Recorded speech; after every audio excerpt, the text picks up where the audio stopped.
Good early evening, I suppose. It's 5 o'clock here in Vancouver. You're watching the Salish Sea Slam. This is game number 5 of the weekend so far. This game's going to feature Denver Ground Control taking on the Montreal Mont Royals. All right, so we're going to get things started here momentarily. For ground control in white, you have number 11 Cruz, 139 Steinbrecher, 2 Salvador, number 207 Day, 257 Schneider, 31 Burns, 36 Lenzo, 40 Broderick, 45 Arms, 612 Friedman, 77 Cotton, 89 Rivera, and 98 Sparrow. Montreal is in blue. Number 101 is Jupercut. Number 247, 24/7, sorry, that is Saturday. 300 is White Shark. 345 PETA. 42 Luke Ness Monster. Number 5 is Red. 50 Buddy Ollie. 53 Fred Astaire. 71 The Rev. 7804 Viking Size, who was lead jammer, picked up 8 in that last jam. Number 8 is Marcus, and number 84 Peter Nostro. So one jam in. 8-0, Montreal taking an early lead, 29:15 left on the clock. My name is Wilhelm Scream. Thank you for tuning in. And my name is Sonia Blade. Up next on the jam line, we've got number 101, Juppercut, up against number 57. Sorry, 257. That's Schneider. Schneider pin back in turn number 1. Juppercut in turn number 2, trying to get around. Both jammers dealing with stiff defense. Juppercut takes a hit to that inside. He was awarded lead jammer, but he's going to play it safe and bring himself to the back to avoid a penalty. Schneider fights through as well. Juppercut calling off the jam from his backside at the furthest point on the track away from us. You can tell because it's also the furthest point on the track away from the penalty box.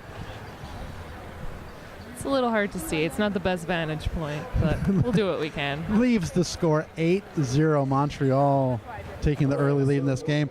The winner of this contest will have the fast track towards qualification. Winner will only have one more game left to win to qualify for that spot for Wales.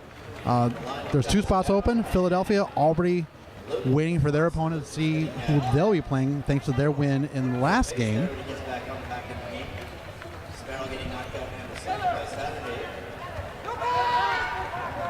So there's number 42, Luke Ness Monster, up against a solid wall of Denver blockers. And Sparrow fighting around inside, outside, track cut penalty. That's going to send Sparrow into the penalty box. That puts Montreal in a power jam situation. Luke Ness Monster needs to complete his initial pass, however. Luke Ness Monster looking for a little bit of help from his blockers. Removes the star.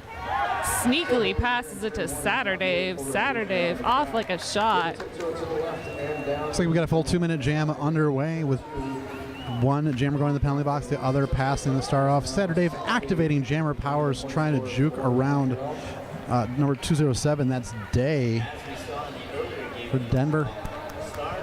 Saturday picking up 5 points.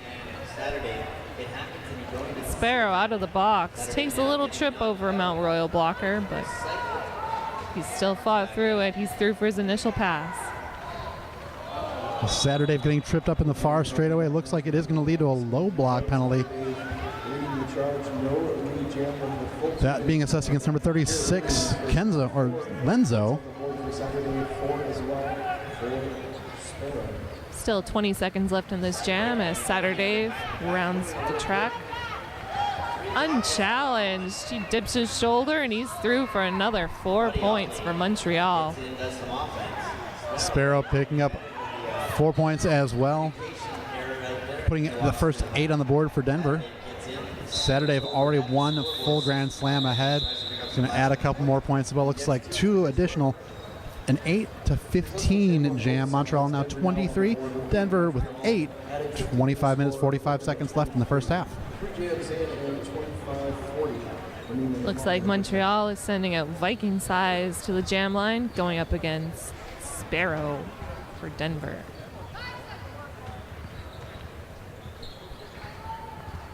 Sorry, not Sparrow. That's Arms.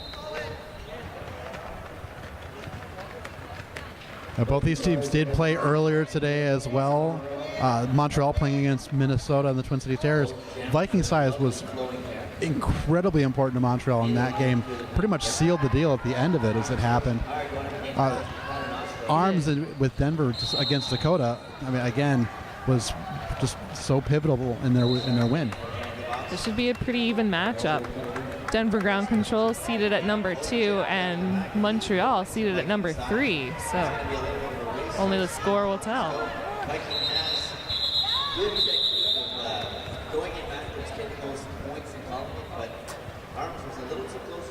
Viking calling up. Looks like both jammers being awarded 0 in that. So a nothing jam keeps the score 8-23. Montreal enjoying a 15-point lead. Just over 5.5 gone in the first half. Montreal with a slight pack disadvantage as one of their blockers awaits serving their penalty. 4-on-3 pack advantage for Denver as we get started in Jam 5. Back underway at Jumper Cut, picking up lead jammer status really quickly for Montreal. Under Rivera 10 seconds. tiptoes on that outside line, but he gets knocked out at the last second by the Rev. He's going to bridge all the way back to the jam line.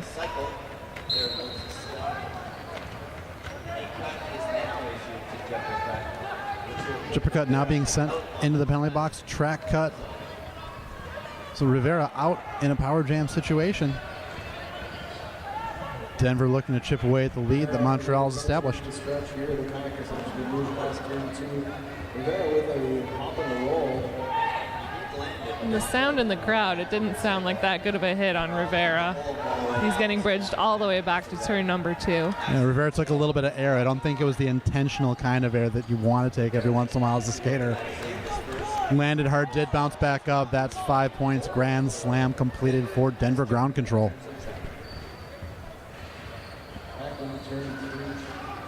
Jumper cut out of the box. He took down Rivera with him. A little slow to get up. But he's back in it. Both jammers a little slow. Looks like Jumper Cut had to shake off the cobwebs a little bit. Rivera was able to complete a scoring pass. 4 points picked up. Jumper cut has passed off the star to number 5-0. That's Buddy Ollie with the pivot. Rivera skating backwards through the pack, picks up another 5 points for Denver Ground Control. Buddy Ollie holding the star for Montreal, but more specifically holding the star, not putting it on his helmet. That's not going to help. He's not going to pick up any points. An additional 3 points being picked up. Those do get added to Montreal from Jumper Cut. I think Buddy Ollie realized the time was running out. There's no point in putting the star on, putting in all that effort. Sometimes those stars don't go on that easily. But score right now 26-22. Montreal had a 15-point lead at the start of that jam, but a 14-3 jam. It's down to 4 points. Montreal taking an early timeout, trying to refocus themselves after giving up that big jam. Of course, this timeout is brought to you by Nerd Roller Skates. Everything you need for roller derby and beyond. Free shipping across Canada for orders over $150 at nerdskates.com or visit their full-service shop in Calgary, Alberta. Nerd Skates for people who roll. All right, so this timeout has been brought to you by Nerd Roller Skates. Of course, Nerd has got a booth here. Once again, 26 for Montreal, 22 for Denver, 21:55 on the clock. Looks like we shifted from a team timeout. It's being billed as an official timeout instead, so no team losing their timeouts. Also want to say a huge thank you to The officials overruling that team timeout decision. for providing food for the volunteers this weekend. Greatly appreciated. And thank all of you for coming down to the Richmond Oval, of course, to be audience members for the tournament this weekend. We're going to be going all the way till roughly 9 o'clock tonight. And then again Facing off next on the jam line, we've got number 7804 Viking size up against 98 Sparrow. So yeah, you can see the medics are wondering what's wrong with the skaters. Apparently they're talking gibberish. But of course, forgetting the fact that they're from Quebec, so they're actually talking French. And there isn't really a head injury.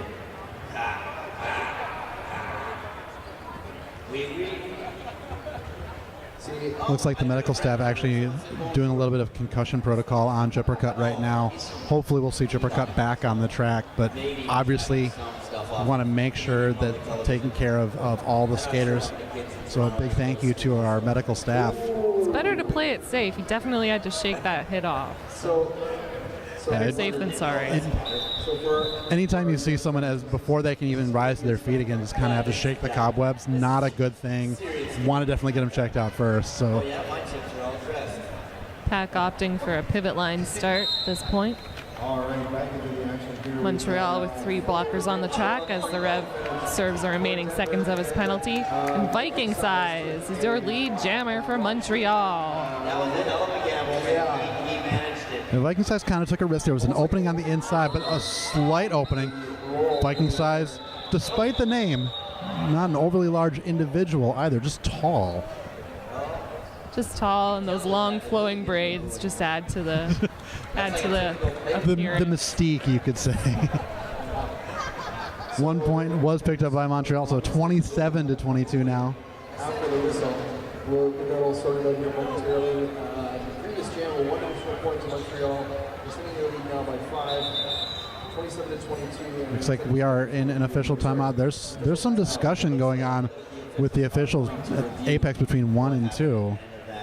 A lot of discussion, but it's better to sort these things out early than let the game go on and then try and revise it later with no fresh memory of the event. Well, especially if there's any concern about player safety, given that we do already have one concussion protocol that was being looked at. If there's a concern about high blocks, which it seems like at least some of the skaters are concerned about, as the Rev mentioned, was he was on his way to the penalty box a couple jams ago. That's definitely something that the officials want to look at and make sure that they're keeping their eyes on it just in case. Oh, definitely.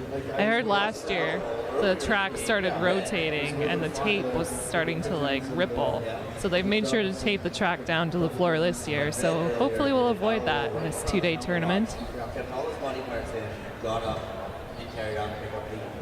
So I don't know how they're practicing in Montreal. Cirque du Soleil is kind of out of Montreal, so maybe they do some practices with them. Anti-grav seats. Yeah. So Montreal still holding that 5-point lead, 27-22, 21-05 in the first half. Winner of this game advances to the qualifying game tomorrow night at 5 o'clock. The loser of this game will be coming back to play the Austin Anarchy tomorrow morning at 9 a.m. So,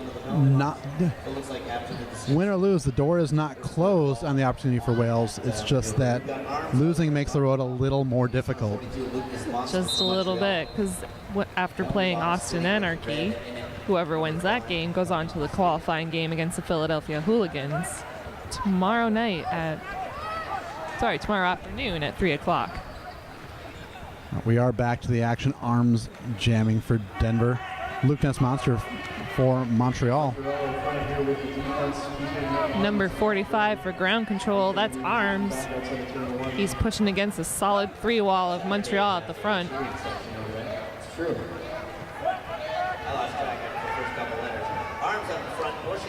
Like Arms was trying to get a little bit of help from his friends, then pushed the Mont Royals pack a little bit too far away. They had to let him go. Arms is through, picking up lead. Luke Ness Monster still pinned back, still stuck on his initial scoring pass. Lenzo keeps hitting out number 42, Luke Ness Monster, bridging him back. He's done that about 3 times now. It's got to be frustrating. He's just trying to get his initial pass still. Meanwhile, Arms is back around the track on another scoring pass. He's already put up 5. Yeah, those 5 from Arms, not at the score at 27. Arms looking to get a couple more big collisions, including maybe a little bit of after the whistle extracurriculars. Now, this previous jam was the one that Denver was looking for. Looks like that did indeed happen. That's Schneider going into the penalty box for late hit, late contact. Montreal trailing by 3. And of course, because And now 8 points from Arms puts Denver on top 30-27. It's our first lead change of the game. as the OPRs are going to chat. And we're going to take another official timeout. No. Again, the officials doing their due diligence in this game. And our day is not done after this game is over. The very next game coming up after this is going to feature Dakota Men's Roller Derby taking on Minnesota Men's Roller Derby. That is going to be happening at 7 o'clock. Winner of that game will face Race City tomorrow morning at 11 a.m. They will face either Race City. Of course, Race City just facing a tough loss against Philadelphia Hooligans, but they're ranked at number 1. They'll face the winner of Dakota Men's against Minnesota Men's. Race City had the nail biter at the start of the day, beginning of the morning, winning by 3. Then hard-fought, tough loss against Philadelphia. They get to come back tomorrow at 11. They'll be fresh. They'll be rejuvenated. They did all say they were going to the pool after that last game against Philadelphia. So hopefully they won't show up waterlogged tomorrow.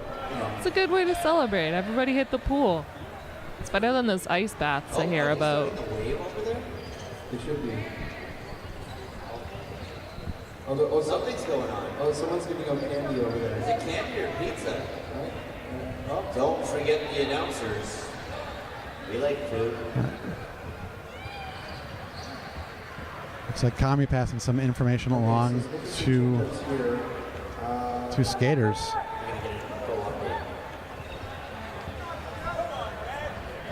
Looks like Red incurred a penalty on that last jam. He will start this jam in the penalty box as the jammer. Power start for Denver Ground Control.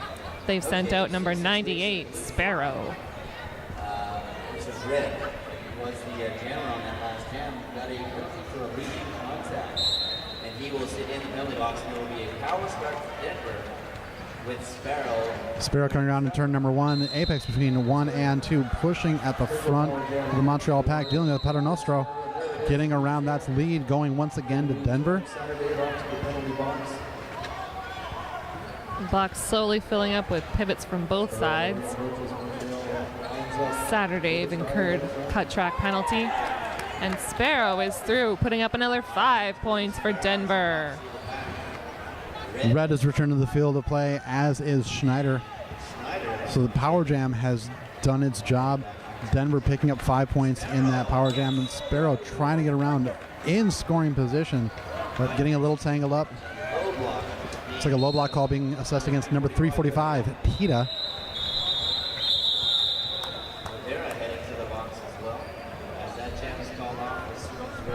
And with a 10-point jam from Denver, that puts them at 40 up against Montreal's 27 points. Still anybody's game with 18 minutes left in this half. Now Montreal once held a 15-point lead. Now Denver with a 13-point lead. Viking size back out for Montreal. Ground control responds with Steinbrecher.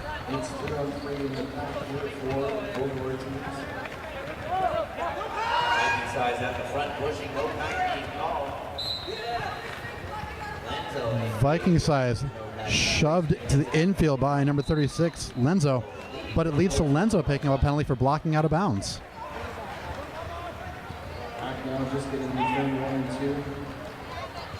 Steinbecker still with one Montreal player to beat. He gets knocked to that inside and bridged all the way back to the apex. And while Viking size is through for trying to get through for another scoring pass, trying to put up another 5 points on the board. Viking size saying there is a cutting the track penalty. That's sending Rivera into the penalty box. Meanwhile, Viking size, his flowing red locks helping propel him forward. That's second scoring pass, another 10 points jam for Montreal. His long, luxurious braids just flowing carelessly in the breeze. I'm surprised he doesn't braid his beard, too, to be honest. Maybe it just takes too much effort. I don't know. I don't know anything about beards. There'd also be the risk of accidentally braiding his beard into his hair, which just uncomfortable, and I don't suggest anyone try that. Fair enough. Big 10-point jam for Viking size. Closes the gap. Denver now 40, Montreal 37, 16 and a half to go. Arms back on the track for Denver.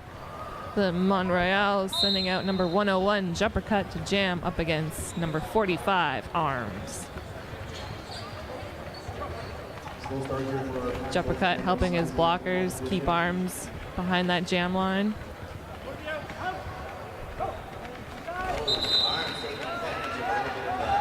Arms found an opening on the infield. Jumper Cut also finding the opening. Jammers out in the open, skating free. Arms coming through, trying to call it off.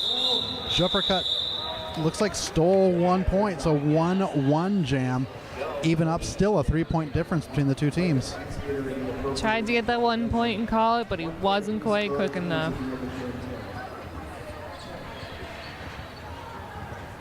Yes, Monster lining up.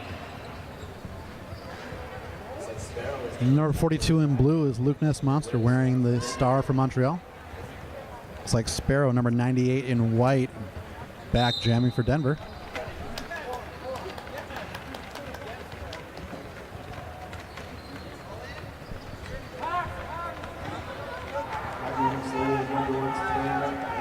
Sparrow fighting against that solid 2-wall. As he comes around turn 2. They incur a multiplayer block, and he is your lead jammer for Denver Ground Control.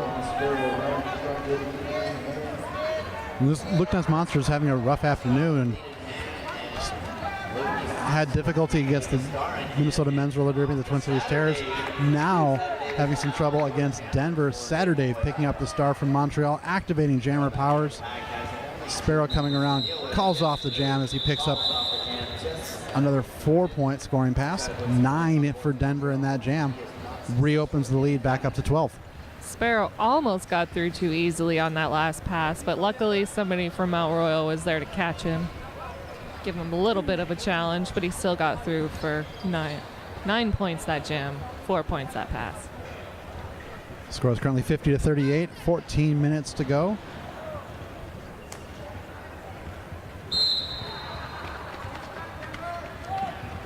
Those red braids mean Viking size back jamming for Montreal. Schneider is jamming for Denver.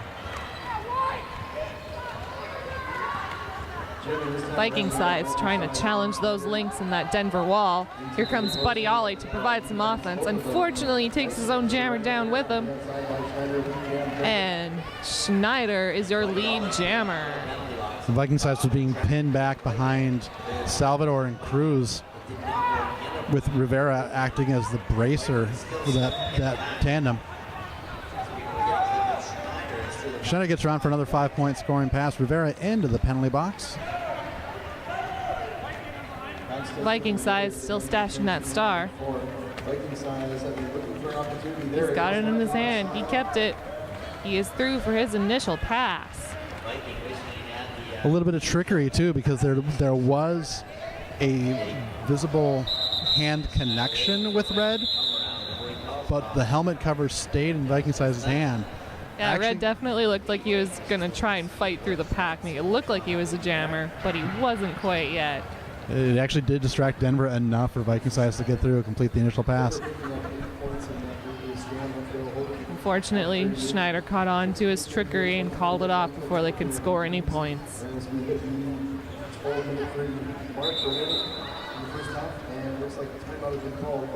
And we have another Nerd Roller Skates timeout. Everything you need for roller derby and beyond. Nerd Skates for people who roll. And this is an official Montreal timeout. We thought earlier Montreal had taken a timeout. It then became an official timeout instead. So now first team timeout, first clock stoppage being used by either team. Got 12:33 left in the first half. Montreal saw their lead evaporated and they started closing the gap. Denver taking control, reopening up. They've got now a 20-point lead at 58-38.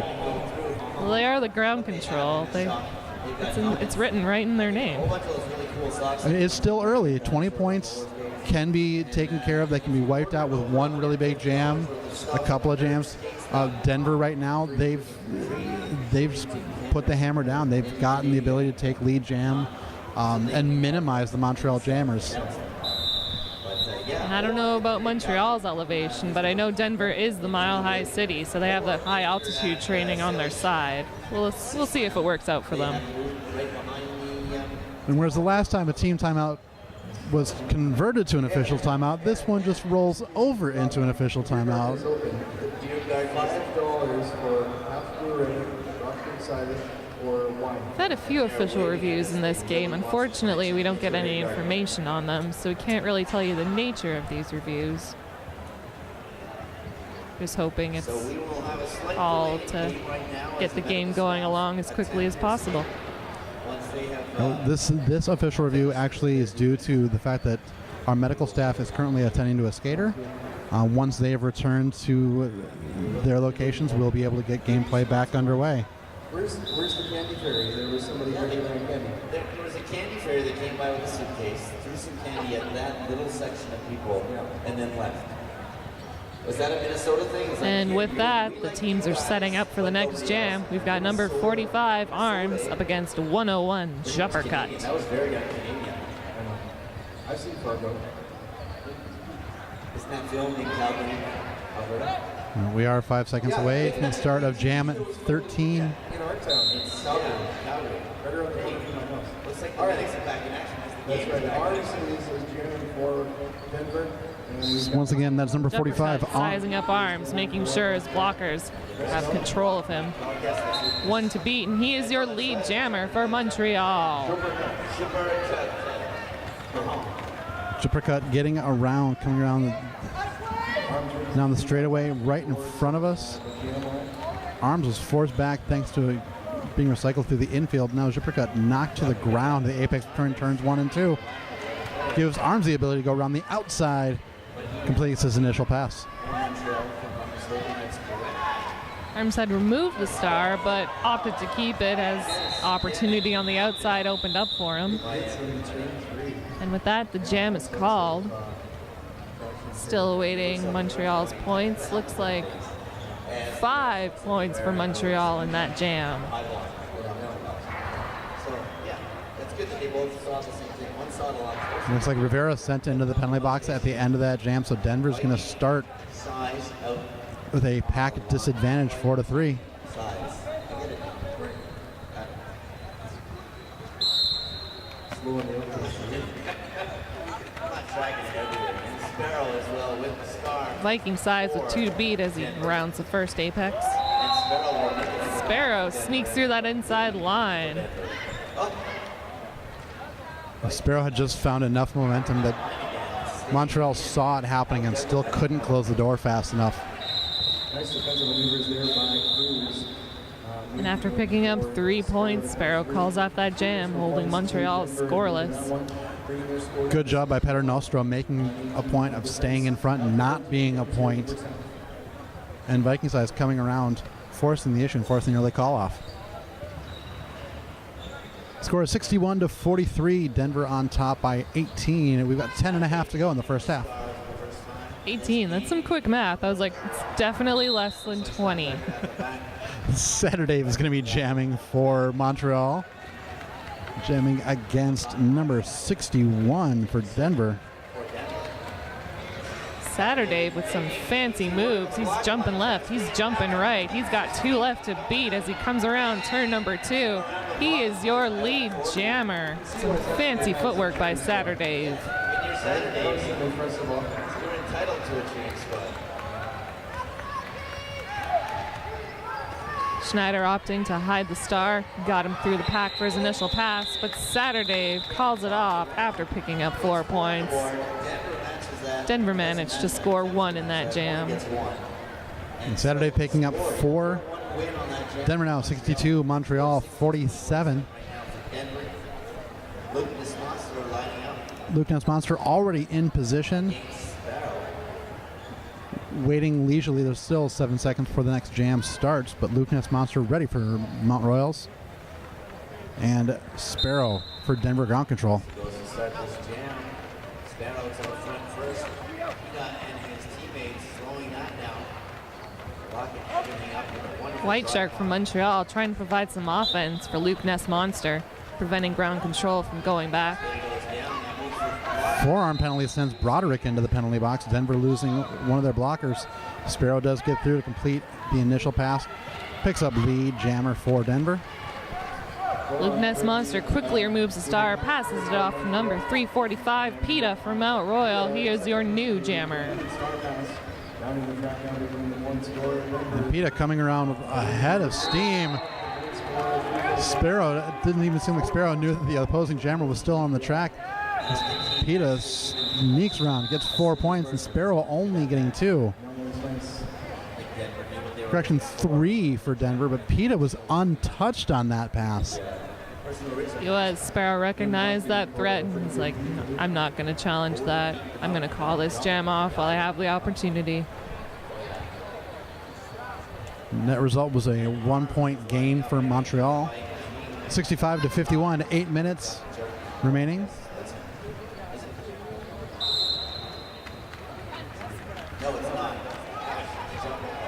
Jumper cut taking a hit to the inside. He's going to get recycled back by number 36, Lenzo, for ground control. Jumper cut sneaks on that outside, dips his shoulder. He is your lead jammer.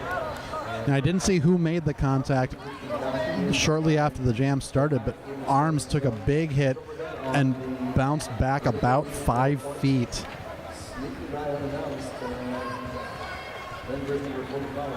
Arms removed the star and seemed to pick up speed as he came around that pack.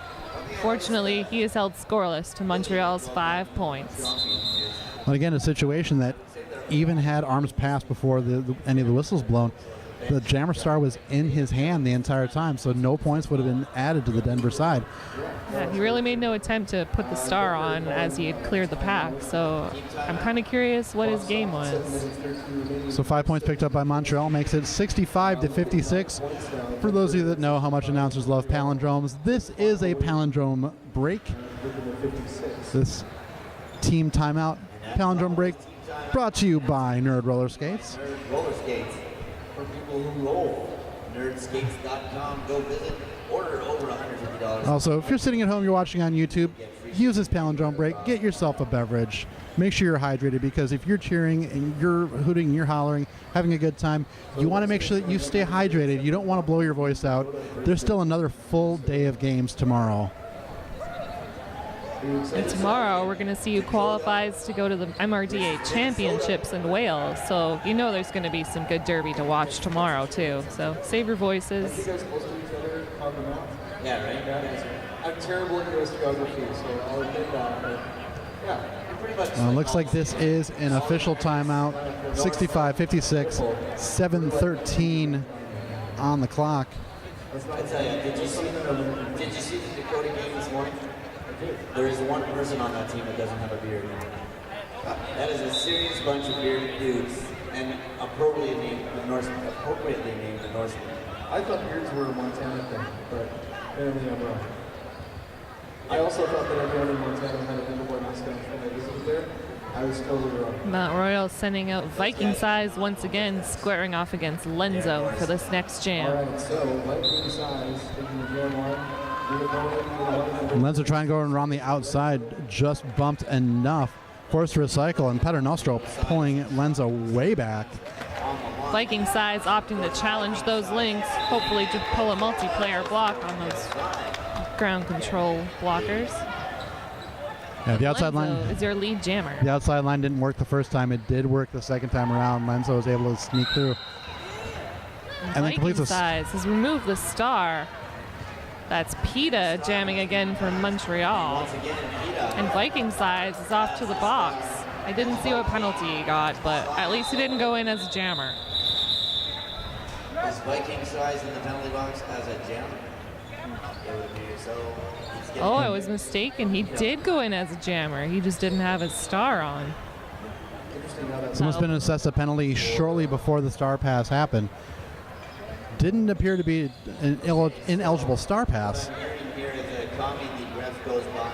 There was a high block penalty issued before the star pass happened, so it never should have happened. It wasn't completed. It was a So we're hearing that there is a high block issued just as the star pass was happening. That puts Viking Size in the penalty box, and Sparrow has a power jam for Denver ground control. But Sparrow's going to have to fight around. It's like the Rev going into the penalty box, sitting down for Montreal. For Denver, we've got number 77, Cotton. Jam Denver and power jam underway. Sparrow's initial pass completed, going for lead, but great penalty kill because Viking Size now back re-engaging with the fray. Viking Size just hurls himself at those links in the Denver wall, but he gets knocked to the outside, bridged back all the way to turn number 2. Sparrow tried to tiptoe on that outside line, but he was knocked out at the last second. And Sparrow doing a quick assessment of the situation. Denver rotating their defense well, holding back Viking Size. But Viking does get through. Initial pass completed. Sparrow completing the first scoring pass for 5 points. Denver opening that lead up a little bit again, 19 points now, 75-56. 4 minutes, 40 seconds left in the first half between these two teams. Lucas Monster and Schneider are going to take the line for their respective. We've got Lucas Monster taking the jam line for Montreal, and Denver sends out Schneider, number 257 in white. This goes, and Schneider's the first one across the line. He runs into that. Good brace. That tripod defense being used by Montreal right now. Holding back Schneider. Cruz trying to create some havoc. Also, there's Rivera. Yeah, it's Rivera up there at number 89.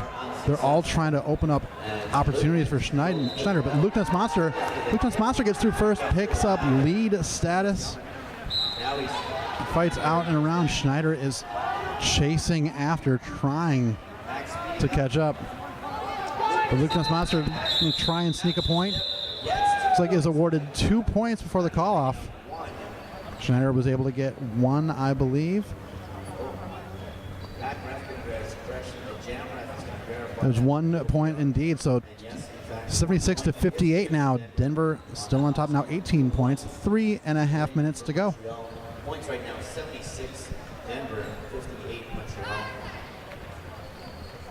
Montreal sending out Juppercut for this next jam. He's facing off against number 36, Lenzo.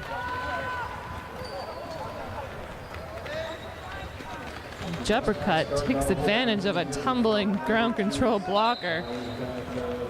He manages to keep his footing on that outside line. But number 207, Day, was there to knock him out the rest of the way, bridged himself back, and the jam is called off, no points scored. And Juppercut had picked up lead and just realized it was time to call off the jam.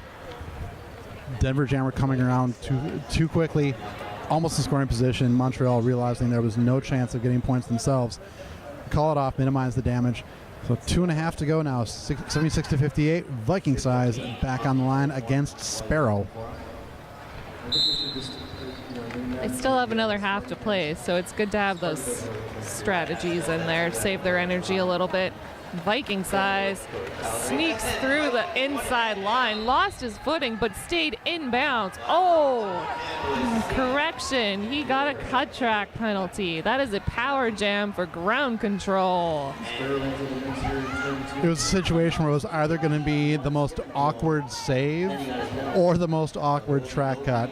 Either way, Sparrow is the only jammer on the track right now. I mean, even if it was an awkward save, you don't get points for style. If it's in, it's in. But unfortunately, he was just out enough to get a cut track. But he has a few seconds remaining on his penalty, and he'll be back out there. It's like Viking Size being returned to the track just as Buddy Ollie going into the penalty box. Sparrow taking a tough hit. It took him a little while to get up there. He seemed reluctant to get back on his feet, but to the point where both teams' benches were begging for the jam to be called off. Sparrow was laboring to get back up.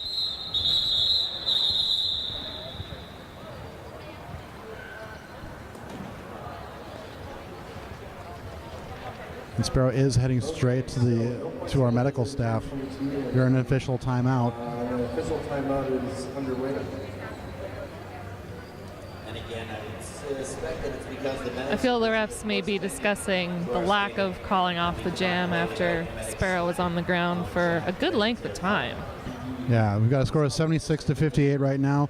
Hopefully we'll get a little more information about Sparrow. We do know Juppercut was the one that had been getting the concussion protocol earlier. Obviously, you've seen him back on the track.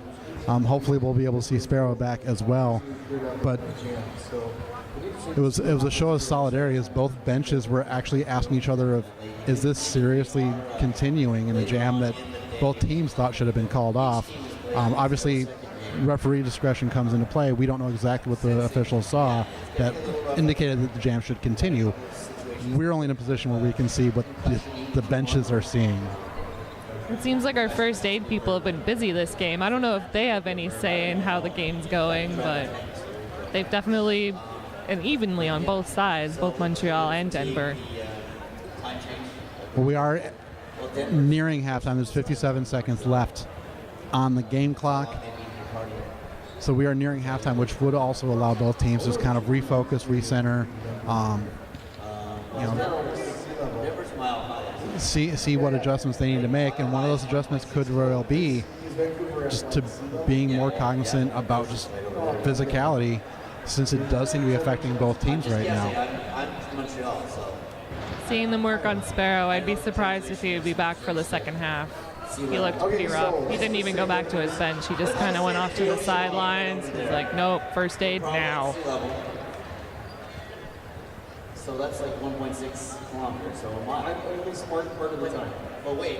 So once again, this official timeout is something where we are in this timeout due to the medical staff being occupied at the moment. We want to thank you for tuning into the stream here on YouTube. We know that Derby costs money. If you would like to make a donation of any kind to help cover the cost of the feed, please send PayPal to finance@mainlandmisfits.com. Anything you can offer helps. If you can't offer anything, if you can't contribute, don't worry. Like we get it. It's just if you can and you want to. There's also details posted on the Facebook page for the event for the Salish Sea Slam. So if it's something that you are able to do and you want to, by all means, the information is out there for you. And thank you so much for watching the stream, watching the Salish Sea Slam, the first ever MRDA North American qualifier playoffs. Derby always finds a way. Every little bit helps us move along. For the skater, by the skater. It's true. You know what? Maybe it's a good time to give the Vancouver Murder a round of applause and thank you for hosting this. As you can see, So we're seeing 76-58. the injured skater. I know there's been Eating any food that's been penalty box. It hasn't actually been as full as I expected with some of the heavy hits that we've seen, but the hits have been, for the most part, pretty clean. There's just been some unfortunate incidents that have happened through. Unfortunately, the hits are big, but just because a hit is big doesn't mean that it warrants a penalty. And it's been happening on both sides pretty evenly. We have seen some repeat offenders in the box. Exactly. It'll be interesting to see who plays it a little more casual in the second half. And power jams have certainly come into play. We are back underway now. So again, 55 seconds left on the period clock. Both teams fielding a jammer. That is Lenzo for Denver and jamming against Red for Montreal. Red challenging those links in that Denver tripod. He's got 2 to beat at the top of the apex. And Red dips his shoulder. He is your lead jammer.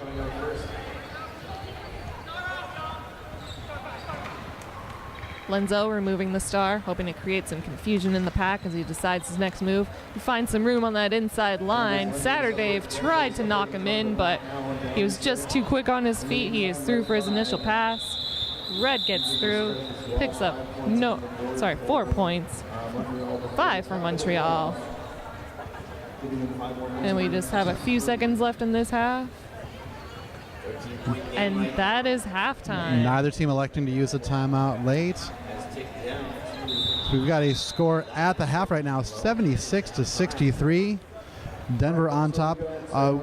Montreal's going to have to enter the second half. They will no longer have the services of Buddy Ollie. He was expelled from the game due to an egregious high block. So that will definitely impact Montreal's strategy moving forward in the second half. Denver right now, they've got to keep a level. Both teams have to keep a level head. Denver has to just hold serve, basically. They do. It's still a close game. Only 13 points separate them. But we will see you back in 15 minutes.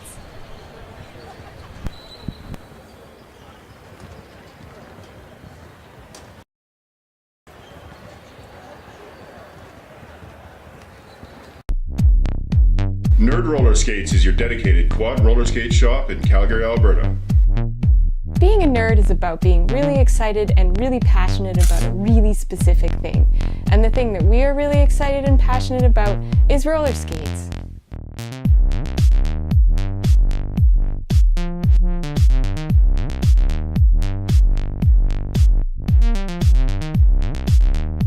Nerd Roller Skates, for people who roll.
right, the intermission just about at the close here as we get started here in the second half. Denver at 76, Montreal 63. All right, welcome back to the second half. Once again, Denver 76. They are in the white jerseys with the blue accents. Montreal 63. They're in the blue jerseys with the red accents and the white numbering and lettering. 13 points separating the two teams. Montreal a little bit of a run near the end of that first half, closing the gap. We do know that Denver, their jammer Sparrow, went down, was looked at by the medical staff. He was being walked off behind, has completely de-geared, so we do not expect to see Sparrow back. Hopefully we'll get some information later in the weekend about his status. And of course, Buddy Ollie being ejected from this game, so players on both sides are missing from this second half. And star pass, Viking size passing the cap off to Saturday, and couldn't have happened at a better time for Viking size. Because as soon as that helmet cover left his hands, he got nailed with a big hit by Cruz, knocking him to the ground. Viking size bridging back Schneider. As a jammer, Viking size knows how frustrating it is when you get bridged back that far, so he was for sure to inflict some of that on the opposing team. And Saturday fighting, finally getting around Rivera at the front of the pack. Schneider getting some beautiful offense from number 89, Rivera. He got through the pack. He picked up another 5 points for Denver ground control. Saturday is in scoring position as well, so both jammers picking up points. Saturday with some fancy sideways skating on the outside, managed to stay in bounds. But Denver was quick to reform in front of him. Viking size trying to provide some offense, but Schneider picking up a cut track penalty. He was out of the pack, and then the ref informed him otherwise. So Montreal coming together, trying to help Saturday.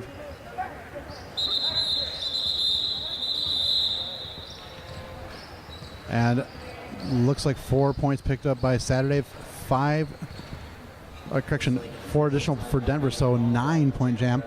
9-4 at 85-67 is the current score, and an official timeout being taken. Denver picking up 9 points in the first jam in the second half, 85 score, Montreal 67. From the chatter I was hearing from the two benches, it does sound like one of the skaters may have been cut, so some blood on the track that they need to take care of. 4 points going up on the last jam. This hasn't been the best boat as far as smoothness. Sorry, all the other games have gone by pretty smooth, no real delays, but this game just seems to be delay after delay, official timeout after official timeout. So hopefully the second half will get moving along as soon as possible.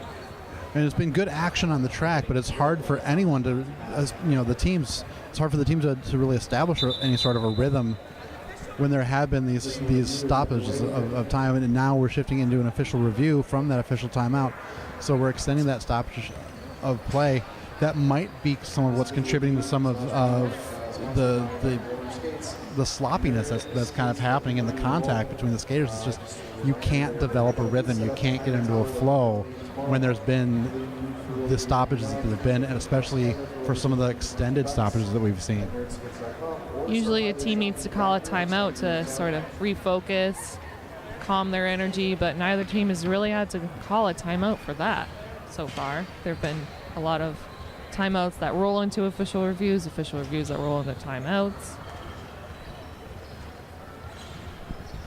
And looking at both of the benches, the skaters do just, there doesn't seem to be a lot of energy or urgency on either of the benches right now either. And I think, again, you mentioned all the stoppages of gameplay. That's probably something that's contributing to that.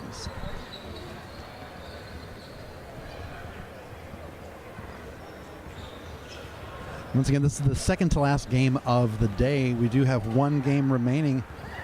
That is game number 6 overall of the weekend. It's going to feature Dakota Men's Roller Derby taking on the Twin City Terrors from Minnesota Men's Roller Derby. The winner of this game will be coming back tomorrow at 5 o'clock in the second of our 2 qualifying games. Our first qualifying game will feature Philadelphia. We already know that Philadelphia is playing in that game. We're waiting for their opponent. The loser of this game will be coming back to play the Austin Anarchy, with the winner of that contest being the ones to face the Philadelphia Hooligans in the first qualifying game. That game between the loser of this contest and Austin Anarchy is happening tomorrow morning at 9 a.m. Obviously, with a 9 a.m. game, neither team wants to be up that early, so both teams have something to fight for here besides that coveted playoff spot. Sorry, championship spot. We're in the playoffs right now.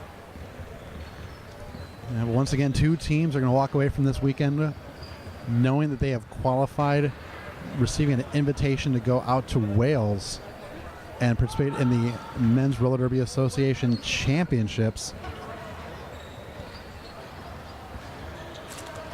where there are teams already laying in wait, including the defending champion St. Louis Gatekeepers. You gotta hand it to these European leagues. They are really giving everybody a reason to travel out that way. We've got Women's World Cup in Manchester, Men's World Cup is in Barcelona, Men's Championships are in Wales. There's really, if you've ever wanted to go to Europe, now is your chance. Yeah, the European qualifier for the Men's Roller Derby Association was in Toulouse not that long, just a few weeks back. WFTDA Division 1 playoffs are happening in Malmo, Sweden. Roller derby it's never been more international, and hopefully it will continue to grow and go along this path. Oh, definitely. I know 2 Canadian teams are heading over to Malmo. We've got TCRG from here in Vancouver and also Calgary All-Stars. Not to mention, I believe Denver's heading over there, Gotham. Nice rounded tournament. It's been fantastic. Roller derby started all those years ago, just a small little thing branching out from Austin, Texas, and it has gone global. And again, you look at this year, and you look at the fact that it's expanded outside of the United States, outside of North America. We're in Vancouver. At the men's playoffs themselves, Toulouse and Vancouver, and then the championships happening in Wales. It's a great time for the sport. It's going to keep expanding, and that's because of you, the audience. It's because of the skaters, and it's because of all the international energy that's been pumped into the game. We're seeing some of the Denver blockers checking for blood on their white uniforms. There's a little bit of blood on the track, so it's best to make sure there's no more biohazards. And as you can see, the skaters have been told to go back to their benches. They went about 2 laps with Saturday leading, so there are a couple of drops that they were finding on the track, and they're verifying that. And from what I understand, they go to actually find on the players to verify. Yeah, it looks. Their uniforms for blood. Looks like we're actually going to go through a full verification. Saturday was bleeding for quite some time on the track. That's what happens in this sport. Your adrenaline gets up, stuff happens, you don't even know you're injured until you look down and, oh, hey. Especially Velcro burn. You can get some pretty vicious Velcro burns. And it does look like it's been taped up, so nothing further should be happening. They do need to check over everything, make sure that there is no issue for anyone to worry about. Also, we do have some track maintenance people that went around and checked the track itself to clean it all up. At least we're hoping there shouldn't be any more blood from Saturday. We can't say anything about the rest of the players because anything can happen in the sport, really. Score currently stands 81-68. Denver on top of Montreal by 13. 28 minutes, 16 seconds left. Montreal's going to start out in a power jam start. That is number 101, Zipper Cut. Zipper Cut trying to find an opening, trying to find a seam. Schneider, jammer for Denver, standing in the penalty box. Pat getting spread to its maximum as Jumper Cut fights those last 2 Denver blockers. But he gets knocked to that inside, bridge back to turn number 2, leaving Schneider able to pick up that lead jammer status. but it will go to jumper cut. After all, he fought through, snuck through that inside line. He is your lead jammer. Schneider dancing on the inside as well. Had to remove the star from his helmet, coming back in. And a back block call that's going against jumper cut. So power jam now going to Schneider. Schneider's already grabbing 5 points on the scoring pass, coming around for pass number 2. And since jumper cut was the lead jammer, this jam will go for the full 2 minutes. Fortunately, there's only 45 seconds left. Schneider with a 10-point jam so far. This is giving Denver some of that breathing room that they were really hoping for. And it might prove necessary given that they did lose the services of Sparrow, who's the jammer they'd been relying on. Schneider getting a beautiful offense from number 207, Day.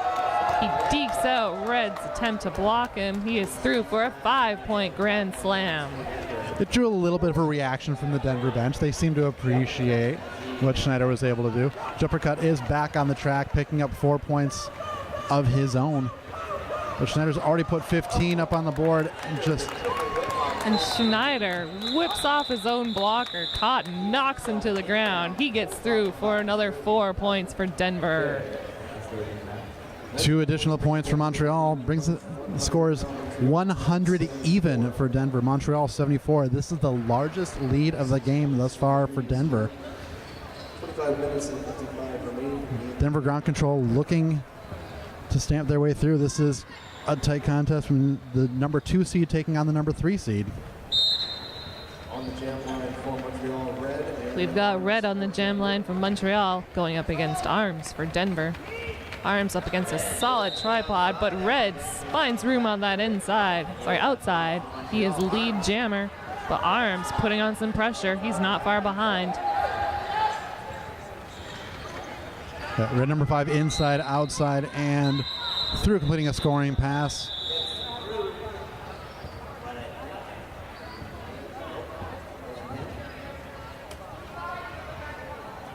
Back block penalty being assessed against number 5.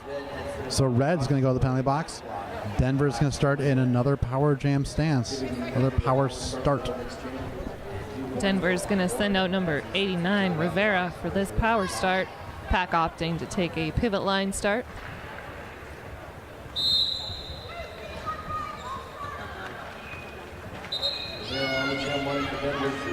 Almost unchallenged, Rivera is through the pack for lead jammer. Pack at a standstill at turn number 1 as Rivera makes his way around. It took Rivera a mere 5 seconds to get through. It took him only 20 seconds to get through twice, because that is 5 points in the air already. Denver doing a beautiful job capitalizing on this power jam. Meanwhile, Red fresh out of the box, hoping to turn the tables on this Denver power jam.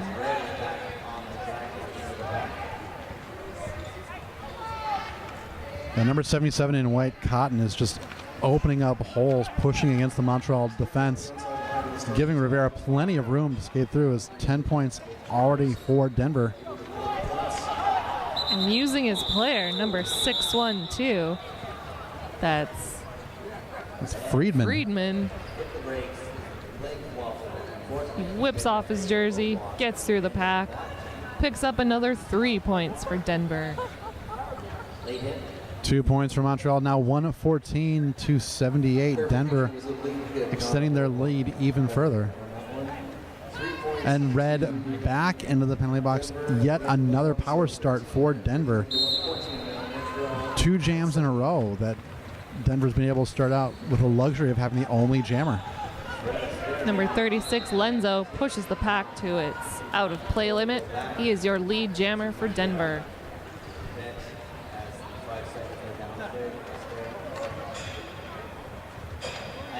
Denver opting to do a bit of passive offense. They're pinching to that inside line. Lenzo getting knocked to the outside. He's going to get bridged all the way back to turn number 3.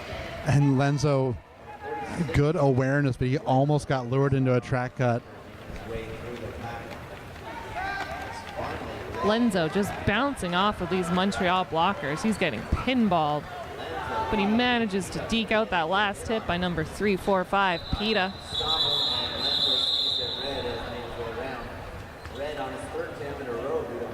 Lenza calling off the jam. 5 additional points picked up on the Denver side of the board.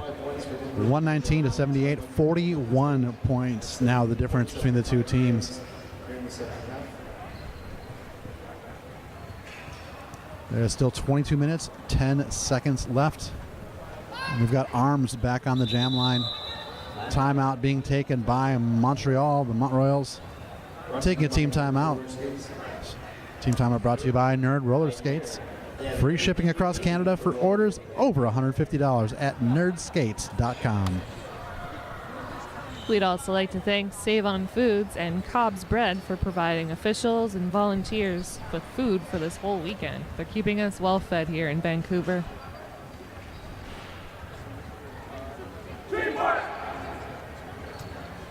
So the half started and things were getting really close between the two teams. The gap got narrowed, and now Denver, just over the last few jams, has really been able to establish their dominance. Montreal's going to have to largely keep themselves out of the penalty box. It's jammer penalties that have really helped Denver reopen that lead.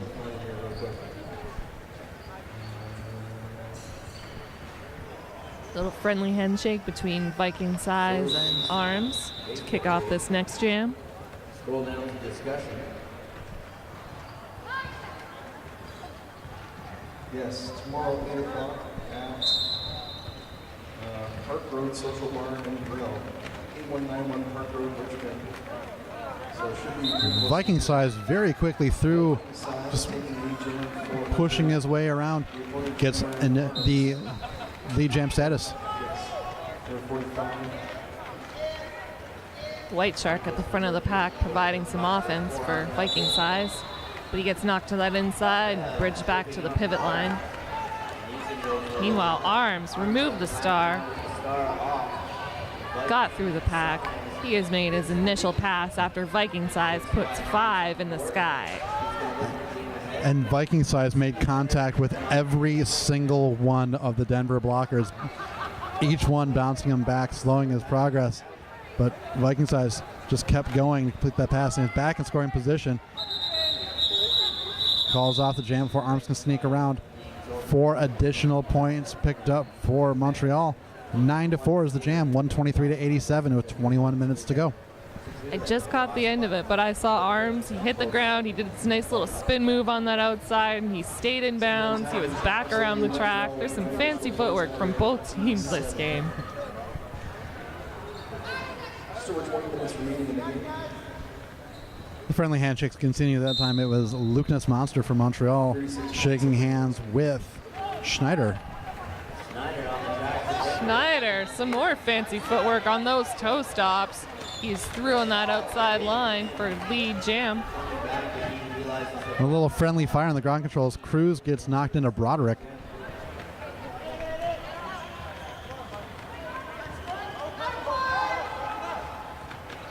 Rev bridging Schneider all the way back to turn number 4.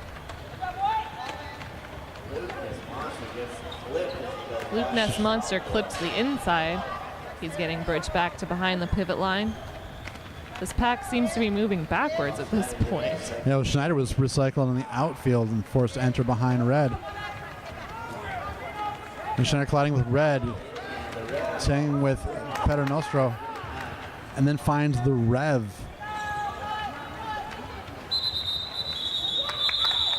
He seemed confident to keep going, but then he saw the Rev there. It kind of startled him. He jumped back a little bit. He's like, oh, no, I do not want to take on the Rev right now. Picked up 5 points, but every one of those 5 points hurt. That was a 128 to 87 score right now. Got 19 and a half minutes left in this contest. Denver pushing the lead back up to 41 points. We've got Red on the jam line from Montreal up against Arms.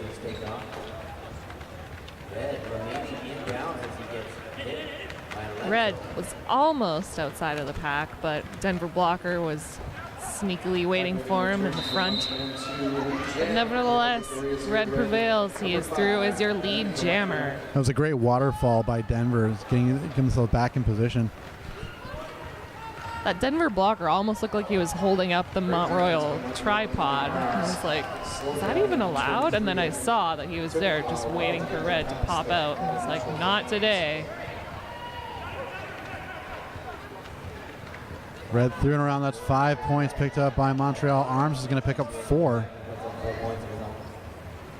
Red getting instructions from his coach to keep the jam going, keep racking up those points. But he saw Arms coming in. He picks up 2 points and calls off the jam, holding Denver scoreless. Again, net win of 3 points in that jam, a 4-7 jam. They score now 132-94.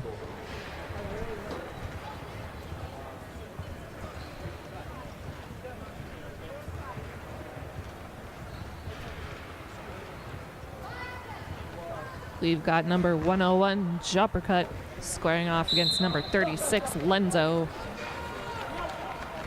Lenzo quick to the front of that pack, but those Montreal blockers have a solid tripod.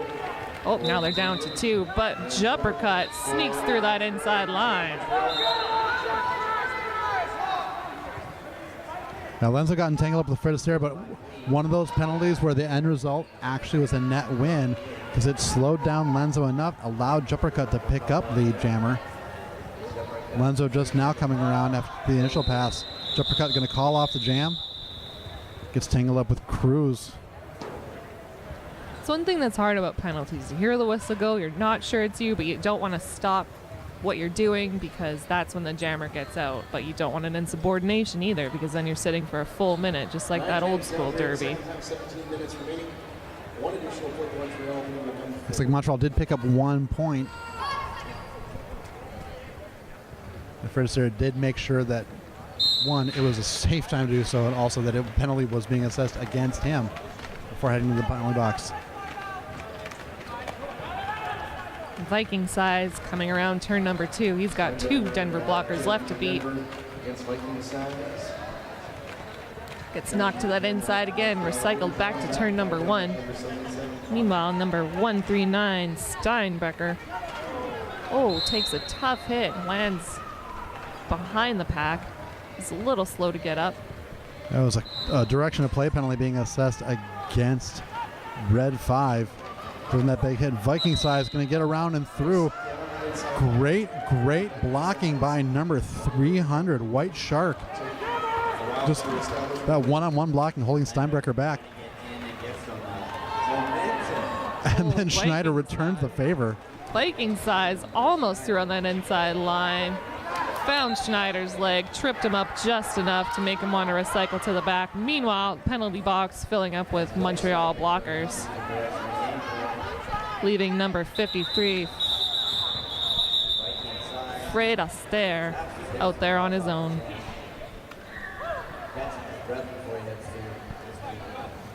So another 3 Montreal points. 10 jams complete in the second half. Montreal. Marcus in the penalty box right now for Montreal, as is White Shark. So Montreal going to be utilizing only 2 blockers to start this jam.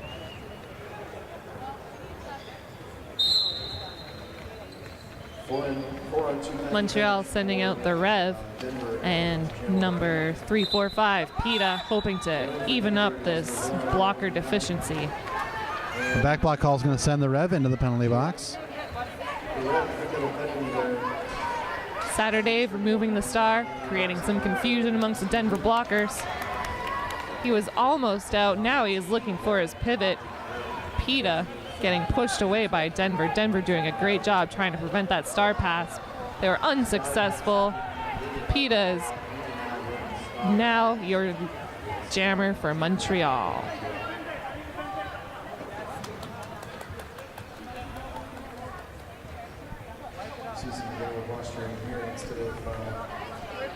It's like White Shark's penalty time has been completed, but again with the issue that happened Saturday earlier, same thing as now White Shark has a scratch on his nose that is open, so he's got to wait in the penalty box area until he can get that wound covered. It's better to stay on top of those injuries before they get worse, before they have to go around the track again looking for biohazards. 180 on this guy as he landed down. Didn't stand out for remaining down on his feet. Fall off again. Looks like Rivera did pick up 14 points, 3 points picked up by Montreal. And we've got an official timeout being taken. Point jam for Denver. We've got 45 points separating these two teams right now with 13 minutes and 53 seconds left in this half.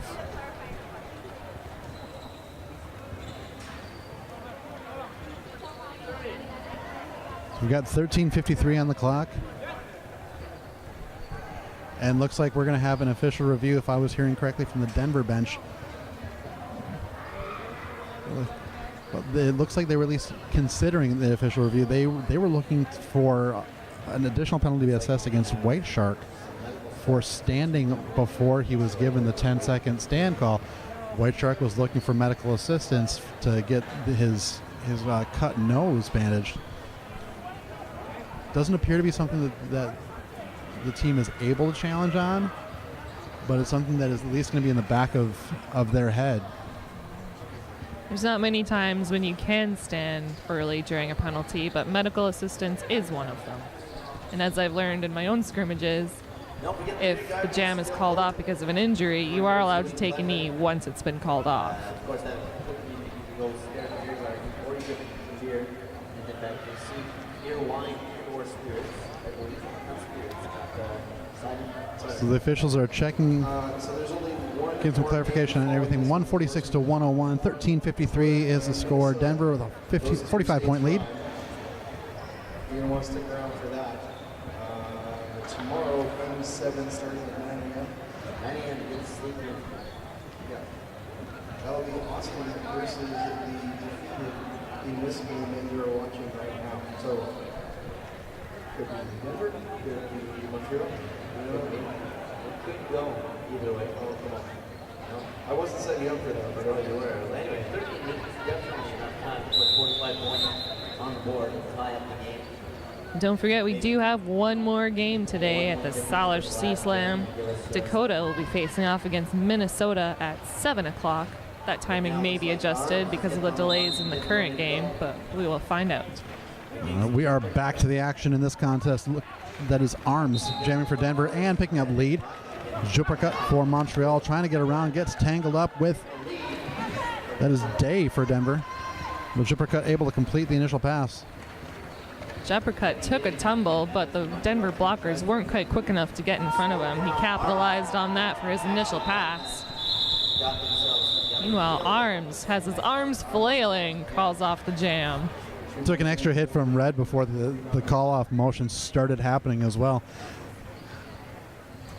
Then the two gave a high five to each other. And Red is now going to don the star, wearing the jammer cap for Montreal. Jamming against Schneider for Denver.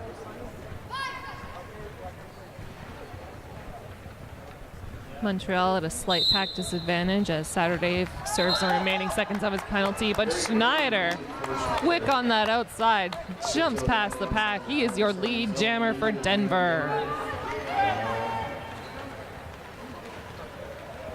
And Schneider coming around finds White Shark.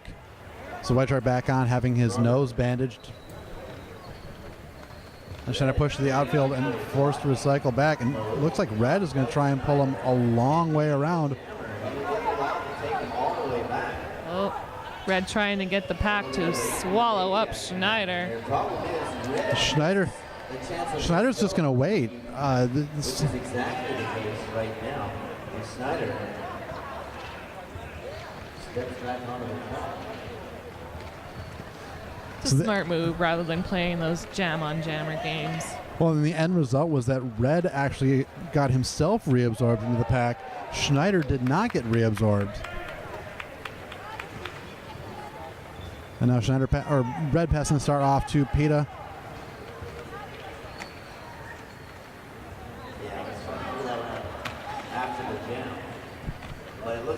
Saturday in his new Skids-inspired helmet, holding the top of that tripod against Schneider. Schneider trying to find some room on that outside. Montreal quick to rotate in front of him.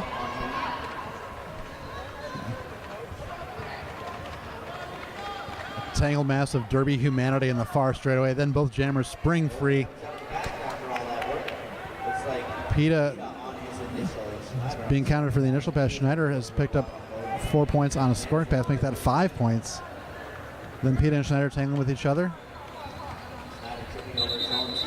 PETA took the opportunity to try and slow Schneider down a little, holding that pass scoreless, but Denver picking up 5 points for that jam. As we approach the final 10 minutes, And an official review is being asked for by Denver. If I'm correct on this, my assumption is that this is a scoring review. Schneider had completed his initial pass, was being lured back after having completed it before the second pass, was in the middle of the scoring, was being lured back, did not actually get the negative lap to have to restart the scoring pass. Then when he completed his scoring pass, was not given the initial points, only given 1 scoring pass worth where he should have received 2. At least that would be the challenge that Denver is putting forward. Obviously, the officials are going to confirm Montreal will be quite content if the result is no, that was still the initial, only 1 scoring pass was completed. Oh, definitely. The rules in this sport change so often. It's hard to keep track of when people get bridged back and don't complete their initial pass. That's why I'm not a jam ref. I leave that to the pros. Right now, pending this review, score is 154 to 101. Denver has been just slowly extending that lead. You were correct. Denver is challenging whether or not a pass was missed.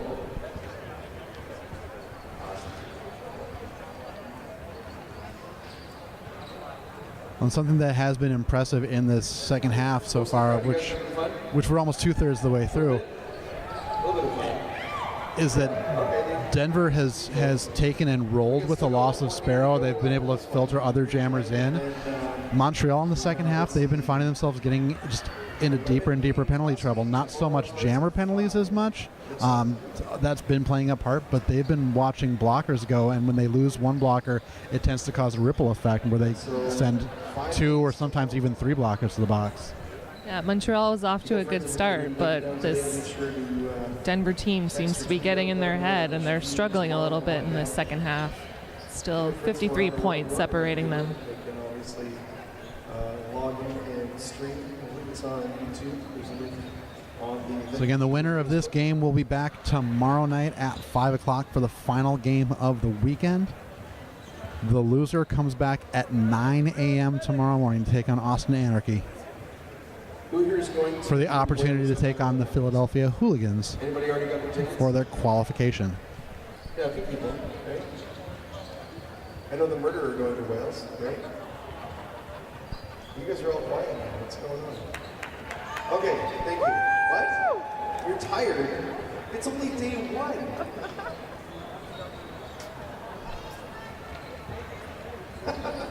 Fair enough. I'll give you that. I feel like somebody should See give a lesson Saturday in love. over at the Because medics table again, probably trying to get some more tape or bandages on the bleeding.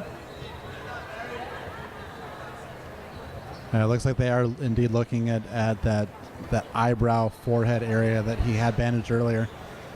Again, definitely want to be safe rather than have that incident of, well, we've got to clean up the track again.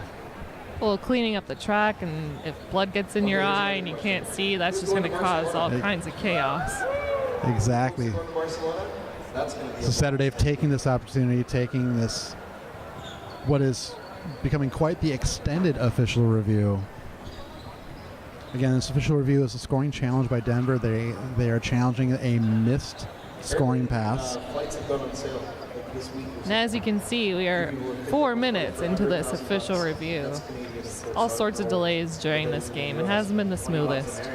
Yeah, something like that. But thanks for sticking around. Actually, the exchange rate went up just, well, I kind of almost balanced out right before roller time, Right. which was very helpful. Yeah. So And with these games all being posted on YouTube, you'll be able to go back, watch the games again later on. Any of the games from your favorite weekend, go back and watch them. We've got There's any some game that players you- from the Denver bench shouting up to Wilhelm. Hi, Wilhelm. through the screen with possibilities I, yeah. There's a We've- chance you should put down the river. we've got some of the Denver bench offering to do live in-game sideline interviews. Cruz, who also is known as Joe Mama, who announces in the Denver area, is adamantly saying no. When the person who's used to the microphone does not want to do the interview, I think that's probably a good sign to the rest of his team that we should not do a sideline interview right now. Not just yet. And if we're going to interview anyone, it should probably be Cruz, because he'll know what to say to keep you entertained. To be fair, we would kind of force Cruz to give the interview if we were going to do one right now. Looks like On behalf of Denver,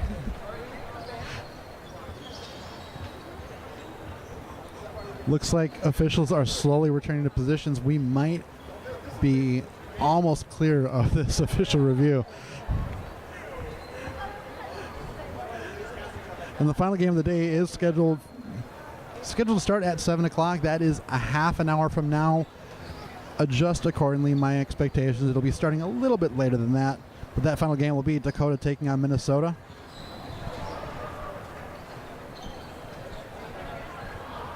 Dakota and Minnesota. That's the battle of the Central Northwest?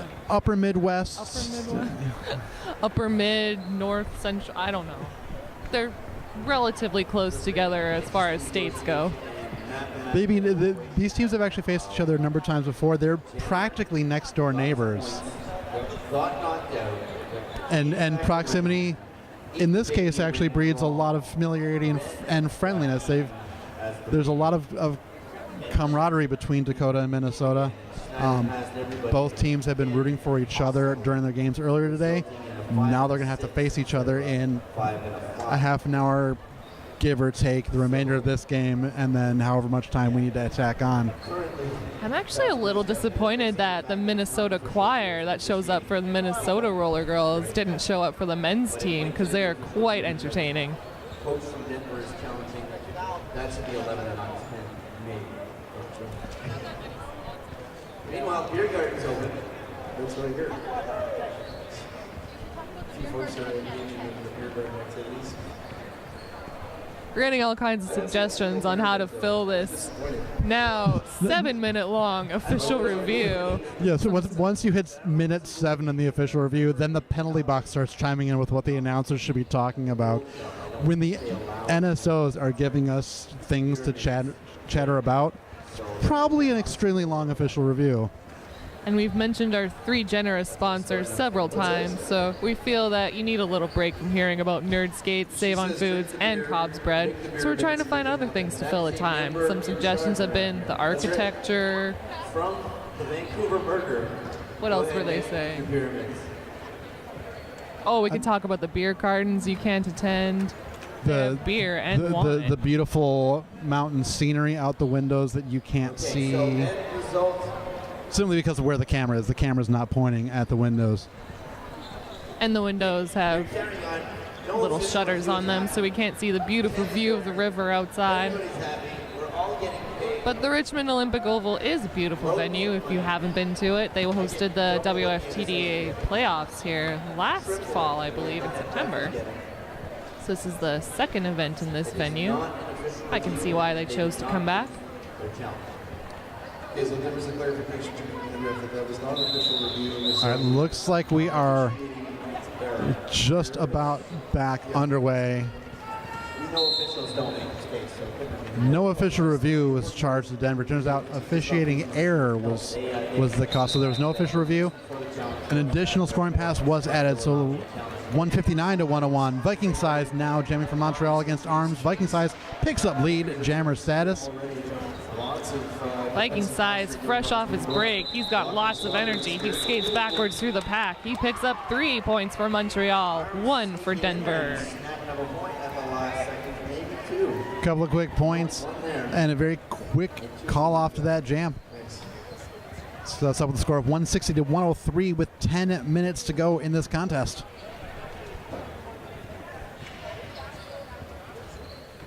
When we reset, we've got Juppercut jamming for Montreal, jamming against Schneider for Denver ground control.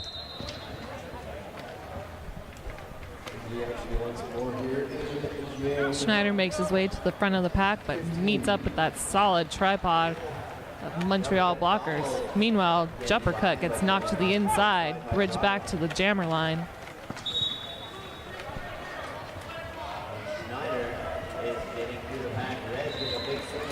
Schneider does fight through, picks up lead, jammer status.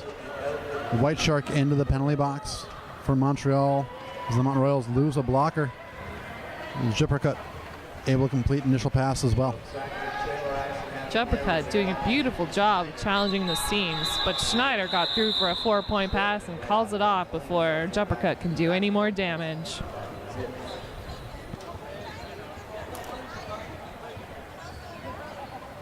The score is now 164 to 103, 9 minutes remaining. In this game, 9 minutes and 2 seconds on the clock.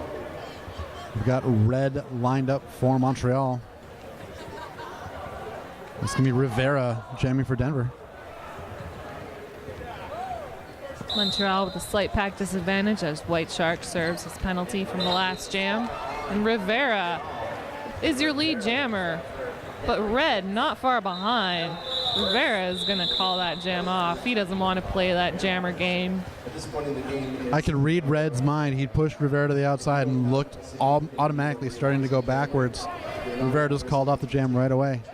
Red's going to stay with the star, as is Rivera. They're going to do it again, lining up one more time. It's a 61-point game. Why not? It was only a 20-second jam the first time around. Let's try it again. It was a short jam. We just had an almost 10-minute break, so everyone's full of energy, ready to play. isn't that the way French works? Really? Or no?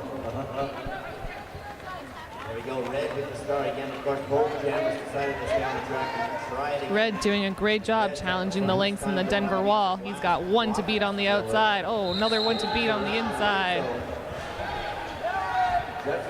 Red Bull your spinning, lead juking, and jammer. jiving to get through, picks up lead status. Rivera finds a seam, just the entire inside lane left wide open for Rivera to get through to complete his initial.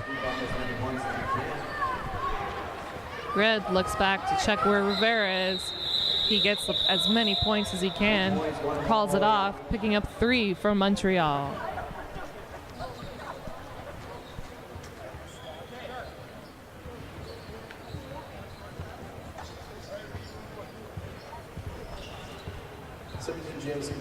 Ground control are going to send arms to the jam line. Mont Royals responding with Viking size. Viking size trying to distract the Denver blockers by making his braids sway back and forth. It's clearly a strategic advantage to have long braids like that. Absolutely, it's hypnotizing the way they sway back and forth. That's all you can focus on.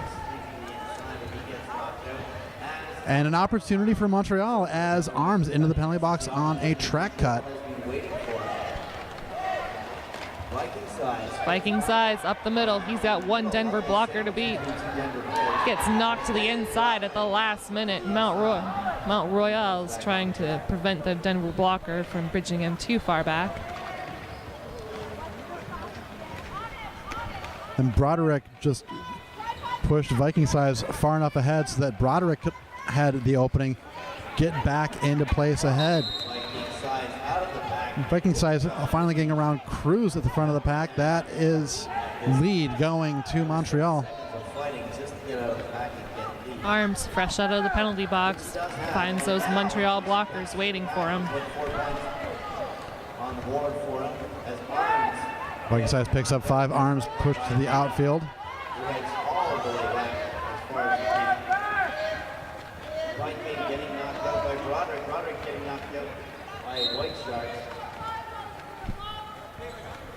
This pack really hasn't moved very much between turn 4 and turn 1. They kind of managed to stay in front of us. And as I say that, of course, they go to the other side of the track. But with that, the jam is called. Denver with 0 points. Montreal 5 for a total of 9 in that jam. 164 to 115. I've been to London. Actually, I was born in London. Denver just looking to, No, no. as I said, really at the end of the first half, just looking to hold serve and stay the course. They've got under 5 minutes left to do it. That's small talk again, Canadian small talk. Montreal sending out Juppercut, facing off against number 36, Lenzo. Lenzo with red left to beat up from Mount Royal. And the jam is called for an injury. Paternostro taking a hit up high.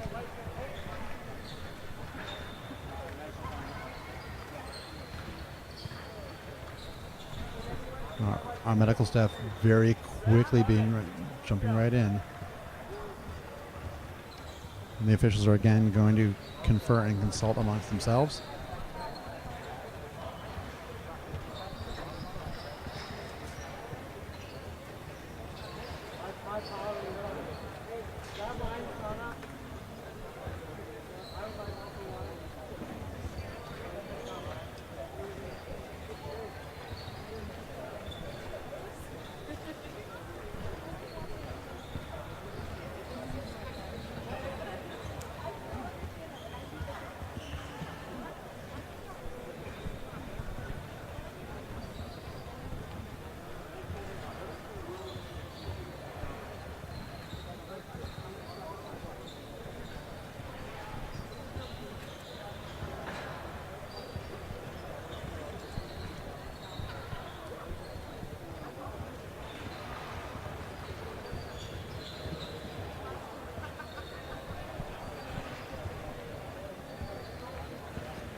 And the skater is up.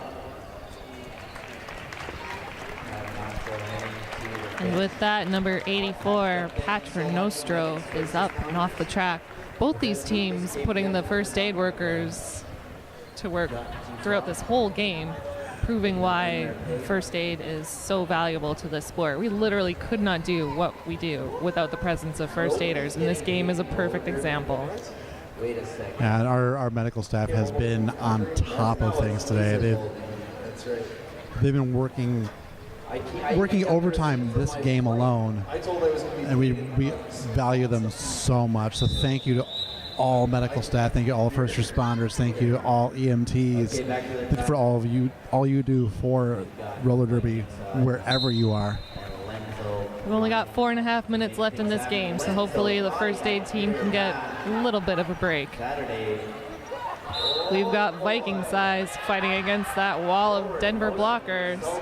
Oh, Lenzo gets a cut track penalty. He will sit for 30 seconds, leaving Viking size on a much needed power jam for Montreal. Lenzo has, it was a fair question going through his mind, as he wasn't sure if he was out or not, because he he felt that he had left the ground inbounds and had landed inbounds. There was contact in there. It did result in him being assessed the cutting the track penalty. But he had that moment of, but everything was good. Everything was clean and inbounds. I'm fine, right? That one step forward. I think that's where that new rule comes into play, where you can step in accidentally, step yourself out. So it was that forward momentum that got him the cut track penalty. Had he stepped back out, recycle himself, he would have been fine. But you never know with these situations. Well, either way, there was clearly a thought process because he waited for quite a bit. 4 more points picked up by Viking size. So 164, 129. Just over 3 minutes. 35 points. Now the gap between the two teams. 3 minutes to go. You got Arms lining up for Denver. Appears to be Juppercut for Montreal.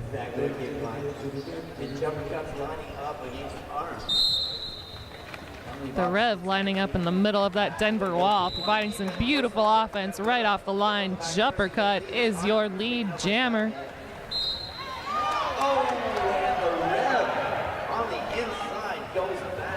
And it sounds like the Rev drew a track cut on number 45, Arms. Power Jam, Montreal. Power Jam for Montreal and Juppercut, and now a track cut being assessed against Juppercut. Looks like, again, that forward momentum. Juppercut was trying to get himself back off the track, but was doing it on the opposite side from where he had stepped out originally.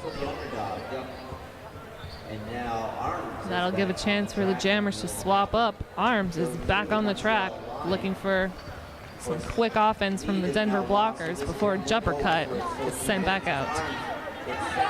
Arms is still on initial pass, however. Juppercut in scoring position. This will be a full 2-minute jam, so another 58 seconds for this particular jammer matchup. Denver blockers were looking a little scattered there as they came around turn number 1, but managed to get together just enough to hold Juppercut back. But he managed to squeak through on that straightaway. He picks up 5 points for Montreal. 5 points for Juppercut, and Arms now initial pass completed. But Juppercut's going to take a little bit of air, an apex hop, you could call it. 4 more points for Montreal. Arms thought he could squeak through on that outside line, but the tape tripped him up, and he is getting bridged back to turn number 3. And Juppercut with another penalty. An illegal procedure penalty. Oh, it sounds like he pulled out his mouth guard. Equipment violation, unfortunately.